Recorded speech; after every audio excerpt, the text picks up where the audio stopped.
Hi all. இன்றைக்கி நம்ம simple past பார்க்க போகிறோம். ரொம்ப லாஜிக்கலாக அண்டர்ஸ்டாண்ட் பண்ணிக்க போகிறோம். இந்த வீடியோவுக்கு அப்புறம் உங்களுக்கு எந்த விதமான டவுட்டுமே இந்த சிம்பிள் பாஸ்ட்டில் வராது. சரியா?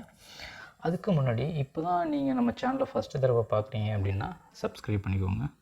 அந்த பெல் ஐக்கன் வரும், அதையும் ப்ரெஸ் பண்ணிக்கோங்க. அப்போ தான் நான் போடுற எல்லா வீடியோவையும் நீங்கள் பார்க்கலாம். சரியா? இப்போது சிம்பிள் பாஸ்ட்டை பொறுத்த வரைக்கும் நான் தனியாக ஸ்ட்ரக்சர் எழுதலை. ஏன்னா எல்லா சப்ஜெக்ட்டுக்குமே ஸ்ட்ரக்சர் ஒன்று தான். ஓகேவா? அதனால தான் நான் ஒரே ஒரு இது எழுதியிருக்கேன். ஐக்கு மட்டும் எழுதியிருக்கேன். நீங்கள் I, we, you, they, he, she, it எது யூஸ் பண்ணாலும் இதே பேட்டர்னில் தான் வரும். சரியா? இப்போ இங்கே எழுதியிருக்கிற எக்ஸாம்பிள் பார்த்தீங்கன்னா ஐ வென்ட் டு த பீச் அப்படின்னு எழுதியிருக்கேன். ஸோ இங்கே வென்ட்டு ஏன் யூஸ் பண்ணுறோன்னா அந்த செகண்ட் ஃபார்மை தான் நம்ம இந்த பாஸ்ட்டுக்கு யூஸ் பண்ண போகிறோம். ஓகேவா? இதுக்கு என்ன meaning? I went to the பீச்னா நான் பீச்சுக்கு போனேன் அப்படின்னு அர்த்தம். சரியா? இதே நெகட்டிவாக மாற்றணும், நான் போகலை அப்படின்னு நீங்கள் மாற்றணும்னா டிட் நாட் நீங்கள் யூஸ் பண்ணணும். டிட் நாட் யூஸ் பண்ணிங்கன்னா அந்த மாதிரி மீனிங்லாம் மாறிடும். I did not go to the beach. இங்கே வென்ட்டு கோவா மாறிடுச்சு ஃபஸ்ட்டு ஃபார்முக்கு. எப்போல்லாம் டிட் யூஸ் பண்ணுறீங்களோ நீங்கள் அதுக்கப்புறம் ஃபஸ்ட்டு ஃபார்ம் தான் யூஸ் பண்ணணும். சரியா? I did not go to the beach, நான் போகலை அப்படின்ற meaning. Did I go to the beach அப்படின்னு கேட்டால் கொஸ்டினாக மாறிடும். டிட்டில் ஸ்டார்ட் ஆனால் கொஸ்டினாக மாறிடும். Did I go to the பீச்னா நான் போனேனா அப்படின்ற கொஸ்டினாக கேட்குற மாதிரி மாறிடும். சரியா? இதுதான் ஸ்ட்ரக்சரை பொறுத்த வரைக்கும். இது ஒன்றும் பெரிய விஷயம் கிடையாது ஸ்ட்ரக்சரில். இப்போது பேட்டர்னை பொறுத்த வரைக்கும் எப்படி இதை அண்டர்ஸ்டாண்ட் பண்ணிக்கிறது, ஆக்ஷன் பேஸ் பண்ணி எப்படி அண்டர்ஸ்டாண்ட் பண்ணிக்கிறதுங்கிறத பார்க்கலாம். இதுக்கு தான் இந்த டயக்ராம் போட்டிருக்கேன். இதுதான் நவ். இப்போது நம்ம இங்கே இருந்துக்கிட்டு பாஸ்டில் நடந்த ஒரு ஆக்ஷனை நம்ம சொல்லுவோம். இது எல்லாமே பாஸ்டில் நடந்த ஆக்ஷன். பாஸ்டில் முடிஞ்சு போன ஆக்ஷன். நடந்த ஆக்ஷன்னு சொல்கிறத விட முடிஞ்சு போன ஆக்ஷன் சொல்கிறது தான் கரெக்டு. இந்த பாஸ்டில் முடிஞ்சு போன ஆக்ஷனை நம்ம சொல்லுவோம். இது எல்லாமே ஃபினிஷ்டு பீரியட். அது என்ன ஃபினிஷ்டு பீரியட்? ஓகேவா? இதை தான் நம்ம இப்போ டீப்பாக அண்டர்ஸ்டாண்ட் பண்ணிக்க போகிறோம். இங்கே இது ரொம்ப ரொம்ப முக்கியம். இது பாஸ்ட்டுக்கும் முக்கியம், அதே போல் ப்ரெசன்ட் பர்ஃபெக்ட்டுக்கும் ரொம்ப முக்கியம். அதனால தான் நான் இந்த பாஸ்ட்டை ஃபஸ்ட்டே எடுக்கிறேன். ப்ரெசன்ட் பர்ஃபெக்ட் எடுக்கிறதுக்கு முன்னாடியே அதனால தான் இதை நான் எடுக்கிறேன். சரியா? இதை ஃபஸ்ட்டு இப்போ அண்டர்ஸ்டாண்ட் பண்ணிக்கலாம்.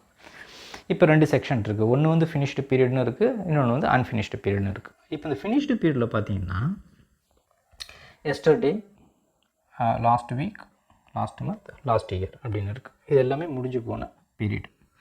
இது ஏன் முடிஞ்சு போன பீரியடு அப்படின்னா இதை பார்த்தீங்கன்னா புரிஞ்சிடும். சரியா? இப்போ அன்ஃபினிஷ்டை பாருங்களேன். அன்ஃபினிஷ்டு பீரியட் டுடேயில் இதை டுடே அப்படிங்கிறத நான் அன்ஃபினிஷ்டு பீரியடில் போட்டிருக்கேன். ஏன் டுடேங்கிறது அன்ஃபினிஷ்டு பீரியட்? டுடேங்கிறது இன்னும் முடியல. ஏன் அப்படின்னா நைட்டு 12 மணிலேருந்து இன்றைக்கி ராத்திரி 12 மணி வரைக்கும் தான் டுடேங்கிறது. ஓகேவா? இன்றைக்கிங்கிறது 24 ஹவர்ஸ் சேர்ந்தது தான் டுடே அப்படின்றது. இப்போ மணி 2 மணி. இப்போ 2 மணி அப்படின்னா எனக்கு நான் அந்த டுடே அப்படின்றதுல மிடில் இருக்கேன் நான். அப்போ இன்னும் எனக்கு டைம் இருக்குது. டுடேக்கு இன்னும் நிறையா டைம் இருக்குது. அப்போது இது அன்ஃபினிஷ்டு பீரியட். இது நல்லா புரிஞ்சுக்கணும் நீங்கள். சரியா? இதே பேட்டர்னில் நீங்கள் இந்த வாரத்தை பாருங்கள். இந்த வாரம் அப்படின்றதுனா இன்றைக்கி வியாழக்கிழமை. அப்போ இந்த வாரத்துக்கு இன்னும் நாள் இருக்குது எனக்கு. ஓகேவா? நான் இந்த வாரத்தோட பாதியில் தான் இருக்கேன். அதே போல் இந்த மாதம், இன்றைக்கி தேதி 6. அப்போ 6 அப்படின்றதுனால இந்த மாதத்தோட பாதியில் தான் இருக்கேன் நான். இந்த மாதம் இன்னும் நிறைய நாள் இருக்குது எனக்கு. இன்னும் முடியல.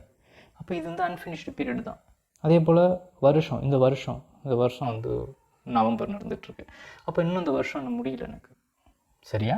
இதனால தான் இது எல்லாத்தையும் நம்ம அன்ஃபினிஷ்டு பீரியடில் கொண்டு வரோம். இதை விட முக்கியமான ஒரு விஷயம் இந்த கடைசியில் எழுதியிருக்கேன் பாருங்கள், மை லைஃப். மை லைஃப் அப்படின்றது அன்ஃபினிஷ்டு பீரியட். இது ரொம்ப ரொம்ப முக்கியம். சரியா? எப்படி டுடே அப்படின்ற ஒரு வேர்டுக்கு எதை மீன் பண்ணுது? 24 ஹவர்ஸை மீன் பண்ணணும். இன்றைக்கி இருக்கக்கூடிய நைட்டு 12 மணிலேருந்து இந்த 12 மணி வரைக்கும் 24 ஹவர்ஸ் மீன் பண்ணுதோ டுடே அப்படின்றது. அதே போல் தான் மை லைஃப். அப்போ மை லைஃப்ங்கிறது எனக்கு ஸ்டார்ட் ஆகிட்டு. மை லைஃப் ஸ்டார்ட் ஆகிட்டு நான் ஆனால் நம்மளோட பீரியட் இப்போ டுடேக்கு எனக்கு 24 ஹவர்ஸ்னு தெரியுது. பட் நம்ம லைஃபுக்கு நமக்கு தெரியாது. ஓகேவா? ஆனால் ஒரு அப்ராக்சிமேட்டாக ஒரு 70-75 வச்சுக்கிட்டிங்கன்னா கூட எனக்கு இன்னும் நிறைய நாள் இருக்குது. ஓகேவா? அப்போது நான் என்னோடய லைஃப் அப்படின்ற அந்த பீரியடில் மிடில் இருக்கேன் நான். அப்போது என் லைஃப்பும் அன்ஃபினிஷ்டு பீரியட் தான். இதை நல்லா நீங்கள் புரிஞ்சுக்கணும். சரியா? என் லைஃபாக இருந்தாலும் சரி, உங்கள் லைஃபாக இருந்தாலும் சரி. இப்போ நீங்கள் இதை பார்த்துக்கிட்டு இருக்கிறீங்கன்னா நீங்கள் உங்கள் லைஃபோட பாதியில் இருக்கிறீங்கன்னு அர்த்தம். ஓகேவா? அதை நல்லா புரிஞ்சுங்க. இது வந்து ப்ரெசன்ட் பர்ஃபெக்ட்டுக்கு யூஸ் ஆகும். இப்போ இதுதான் பாஸ்ட்டு சிம்பிளை பொறுத்த வரைக்கும் நம்ம அண்டர்ஸ்டாண்ட் பண்ணிக்க வேண்டிய ஒரு முக்கியமான ஒரு விஷயம். இது இப்போ நீங்கள் உங்களுக்கு புரிஞ்சிருக்கும். இப்போ எக்ஸாம்பிள்ஸ் பார்க்கலாம். இப்போ இந்த எக்ஸாம்பிள்ஸில் I finished my work last night. எப்போ வந்து நீங்கள் ஒரு ஃபினிஷ்டு பீரியடை ரெஃபர் பண்ணுறீங்களோ ஆட்டோமேட்டிக்காக நீங்கள் வந்து சிம்பிள் பாஸ்ட்டு தான் யூஸ் பண்ணணும். ஓகேவா? இப்போ லாஸ்ட் நைட்டுன்னு நீங்கள் சொன்னதனால நீங்கள் வந்து இதில் சிம்பிள் பாஸ்ட் யூஸ் பண்ணுறீங்க. ஓகேவா? இது செகண்ட் பாருங்கள். He visited his parents yesterday. So நேற்றுங்கிறது முடிஞ்சு போன பீரியடு. அப்போ முடிஞ்சு போன பீரியட் அவன் யூஸ் பண்ணுறதுனால விசிட்டட்னு போடுறோம். சிம்பிள் பாஸ்ட்டை நம்ம யூஸ் பண்ணுறோம். இந்த மூவி ஸ்டார்டட் அட் 8 PM. இது கொஞ்சம் டிஃப்ரெண்ட்டாக இருக்கும். இதில் வந்து எந்த விதமான பீரியடுமே இல்லை. ஃபினிஷ்டு பீரியடு, அதாவது ஃபினிஷ்டு பீரியடு இல்லை.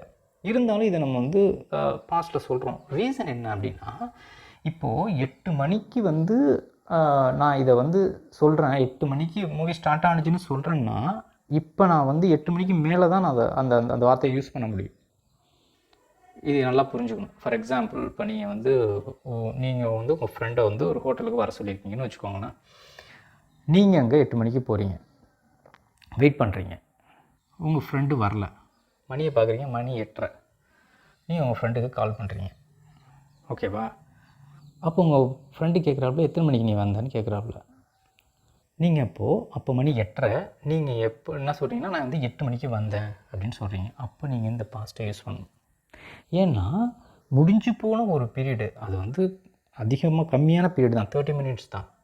இருந்தாலும் அந்த பீரியடை நீங்கள் மென்ஷன் பண்ணும் பொழுது நீங்கள் பாஸ்ட்டு தான் யூஸ் பண்ணணும். அதை மட்டும் நல்லா புரிஞ்சுங்க. சரியா? இப்போ பார்த்தீங்கன்னா புரியும். இந்த மூவி ஸ்டார்டட் அட் 8 PMனா அப்போ இந்த சென்டென்ஸ் அவன் எப்போ ஃபார்ம் பண்ணுவான்னா 8 மணிக்கு அப்புறம் தான் ஃபார்ம் பண்ண முடியும். 8:01 அப்போ கூட ஃபார்ம் பண்ணலாம், தப்பு கிடையாது. ஆனால் அது அந்த 8க்கு மேலே தான் இருக்கணும். அதை மட்டும் புரிஞ்சுக்கங்க. The team won the match in 2010. அப்போது 2010 நடந்துச்சுன்னா அப்போ இந்த வருஷம் வந்து அவங்க அந்த வருஷத்தில் இருக்க மாட்டாங்க. 2010னா முடிஞ்சு போன ஒரு வருஷத்தை அதை ரெஃபர் பண்ணணும். ஓகேவா? அதனால தான் அது அப்படின்னு சொல்கிறோம். I finished my work this morning. இன்றைக்கி மார்னிங். ஸோ இன்றைக்கி தான், ஆனால் மார்னிங்கிறது முடிஞ்சிருச்சு. அப்போ நான் ஆஃப்டர்நூனில் இருப்பேன், இல்லை நைட்டில் இருப்பேன். ஓகேவா? ஸோ அந்த முடிஞ்சு போன பீரியடை நான் ரெஃபர் பண்ணுவேன். அப்போ ரெஃபர் பண்ணுறப்ப எனக்கு ஆட்டோமேட்டிக்காக நான் வந்து சிம்பிள் பாஸ்ட் தான் யூஸ் பண்ணுவேன். I just completed my work. இது நல்ல ஒரு எக்ஸாம்பிள். அது அடிக்கடி கான்வர்சேஷனில் யூஸ் பண்ணுவாங்க. இப்போ தான் நான் முடித்தேன் என் வேலையை அப்படின்னு. இப்போ ஒரு நிமிஷத்துக்கு முன்னாடி ஒரு வேலையை நீங்கள் முடிச்சிருக்கீங்க அப்படின்னா அந்த வேலையை வந்து நீங்கள் ஒரு நிமிஷம்னு சொல்ல மாட்டீங்க. இப்போ தான் அப்படின்னு நம்ம சொல்லுவோம் தமிழில். ஓகேவா? அப்படி தான் சொல்லுவோம். அப்போது ஒரு நிமிஷத்துக்கு முன்னாடி முடித்த வேலையை நீங்கள் ஐ ஜஸ்ட் கம்ப்ளீட்டட் மை ஒர்க்குன்னு தான் சொல்லுவீங்க. அப்போ ஜஸ்ட்டுன்றது என்னென்னா முடிஞ்சு போன ஒரு விஷயத்தை குறிக்கும். அப்போது அதை ரெஃபர் பண்ணுது. முடிஞ்சு போன ஒரு விஷயத்தை ரெஃபர் பண்ணுறதுனால நம்ம வந்து இதை வந்து சிம்பிள் பாஸ்ட்டில் யூஸ் பண்ணுறோம். I played cricket when I was child. இதுவும் ஒரு நல்ல எக்ஸாம்பிள்.